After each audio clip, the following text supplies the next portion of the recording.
हमारी कमजोरी क्या है? हम परेशान हो जाते हैं।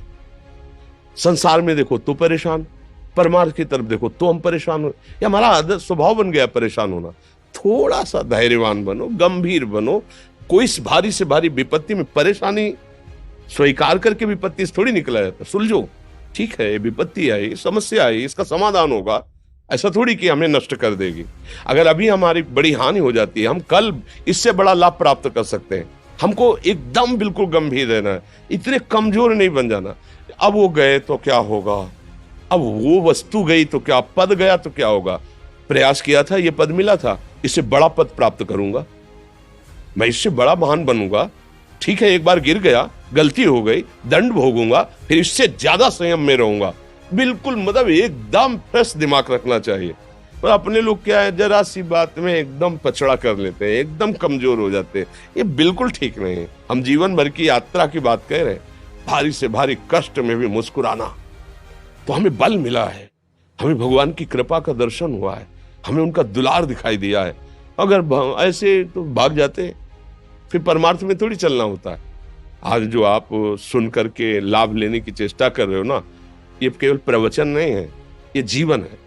अगर ये जिए ना होते ना तो ये इसका प्रभाव नहीं पड़ता, फिर वाणी का प्रभाव नहीं पड़ता।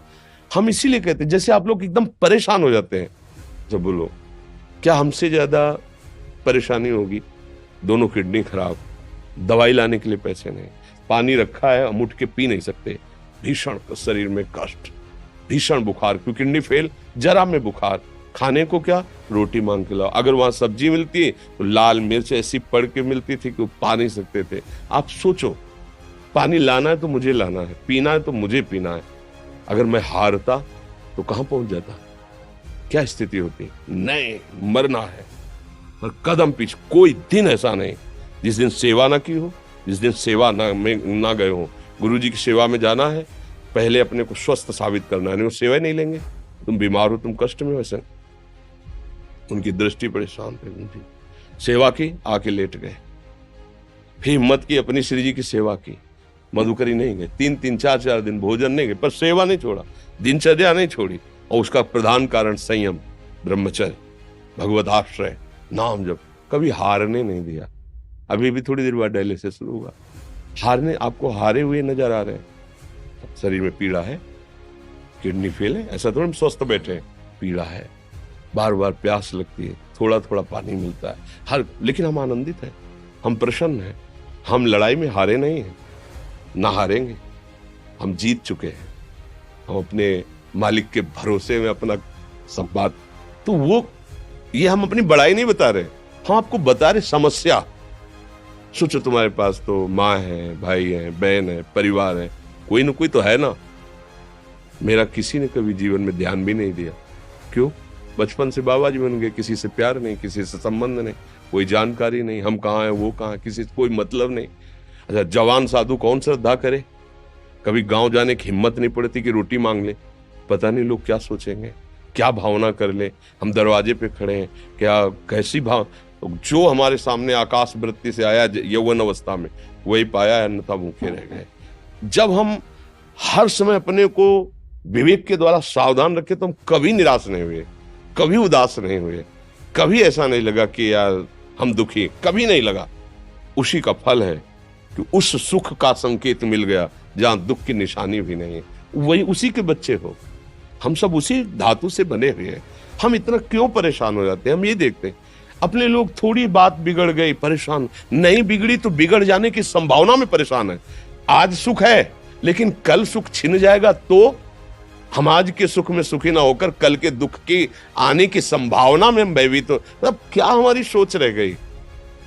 हमको इतना बलवान बनना है कि सुख और दुख दोनों हमको छू न सके। भारी से भारी सुख की व्यवस्था है तो अहंकार नहीं, हर्षित होकर किसी का अपमान न करे कि हम धनी, हम पदाधिकारी, अमुक। भारी से भारी दुख आया तो हमें किसी के सहयोग की जरूरत नहीं, हम फिर अपने कदम बढ़ाएंगे, हम फिर जुड़ी हुई अपनी भावनाओं को सजाएंगे।